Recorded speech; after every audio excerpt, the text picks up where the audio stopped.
What's up, YouTube? We're back. It is night again. This is a really long day, and I was not able to get really anything, no test drives or anything in. So I think I'm gonna load up some tools and let's just do it. Let's just go fucking boost them a little bit and see if that fuel pump starts getting hot or fucking up again. I don't know. So wish me luck. Let's pray to the car gods. Let's go. Tools, laptop, race car. Let's go. All right. I'm so nervous to drive him. God.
That went a lot better than expected.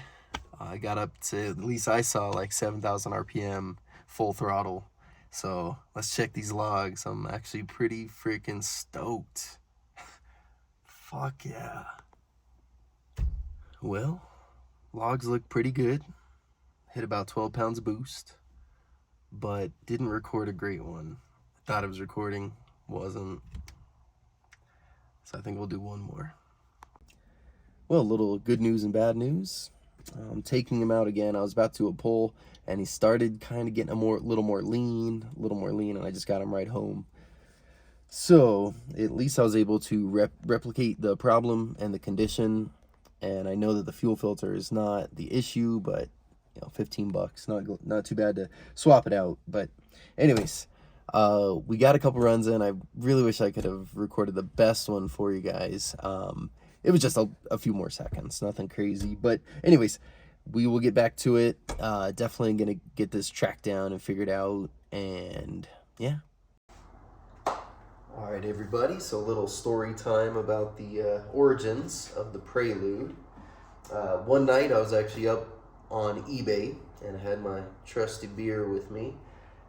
And actually I decided to bid on this thing at about $300. And I woke up the next morning and I was outbid. I was like, whatever. And then a few days later, eBay emails me and says, hey, just a reminder, there's only a few hours left.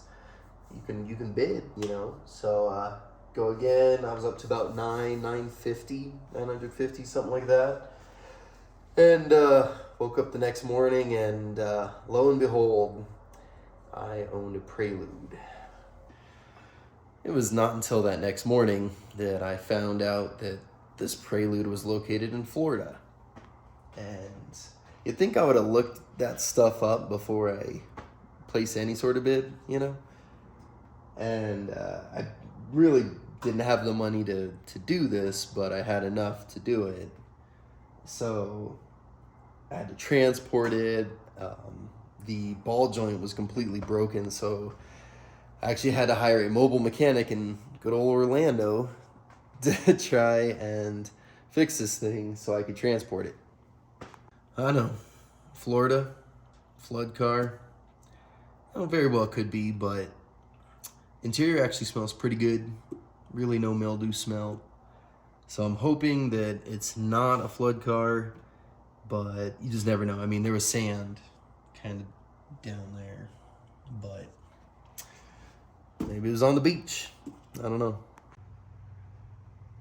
All right, well, back to the story. The lady that sold it to me said there was engine problems, probably needs to be rebuilt, and that's why it was so cheap. So I just figured, first time rebuilding a motor, I'll have Illy over and, make a few days of it, whatever.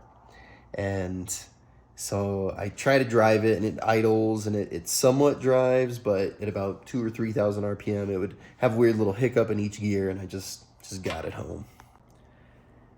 Now this is actually where it gets pretty good, because I pull it in, let it cool. It's the next day, and it's ice cold, which is kind of dumb because I do a compression test, and they're all real low. I'm showing like 80 in the first cylinder, 60, 60, 50.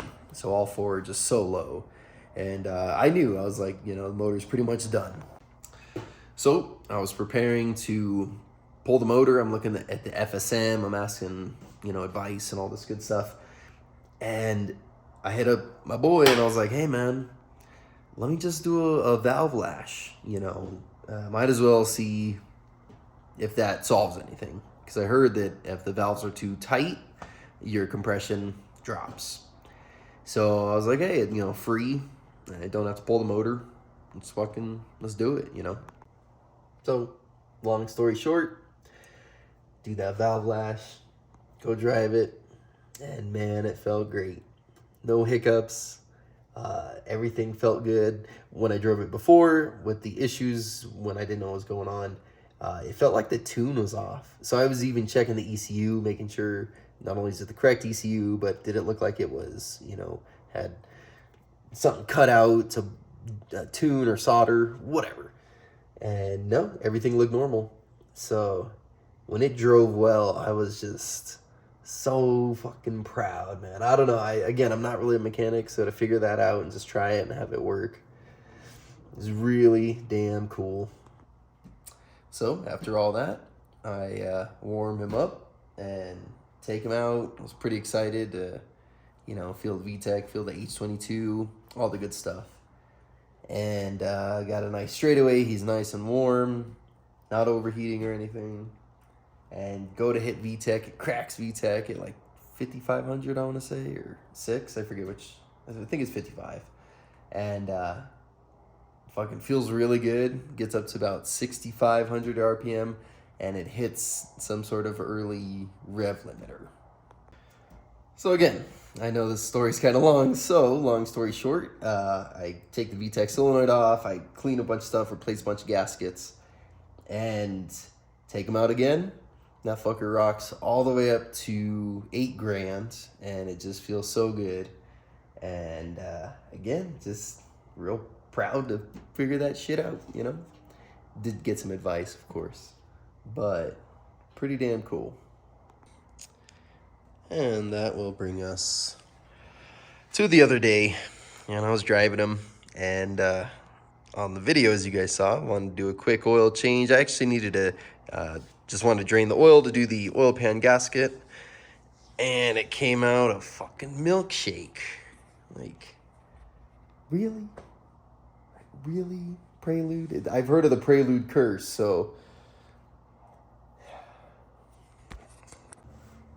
now we are on this journey of my first head gasket ever. Good news, I called a head shop, and I should be able to get it in next week, and it sounds like he's going to be able to deck it or, surface it, whatever, either that day that I bring it in or the next day. And it's like $200. And I'm not going to replace a bunch of springs and shit, because I really am not going to be building this car. It's just a fun little car, and then I'm going to sell it when it's looking better, running better, and hopefully make a little profit on them. So just a kind of fun little side hustle. I don't know. I really, for some reason, find enjoyment in it. Even while I'm under there getting dirty as shit and just covered in grease. And getting knuckle busters. I don't know, it's fun. I think it's because I don't do it for a living. If I did it for a living, I think I'd probably hate it. I don't know, maybe I'd have better tools. And having the right tool definitely helps. Anyways, thank you guys for watching. Throw some comments down. The comments really help the algorithm. Thank you so much for subscribing. And yeah, we'll be seeing you guys soon. Later. Little bonus clip. Let's see these valves. Not gonna lie, this one looks like much lower than the other ones. I don't know, maybe it's just the angle, but this one looks much more flush. Both of those kind of, and then even, I don't know, it's just, this one is just so nasty.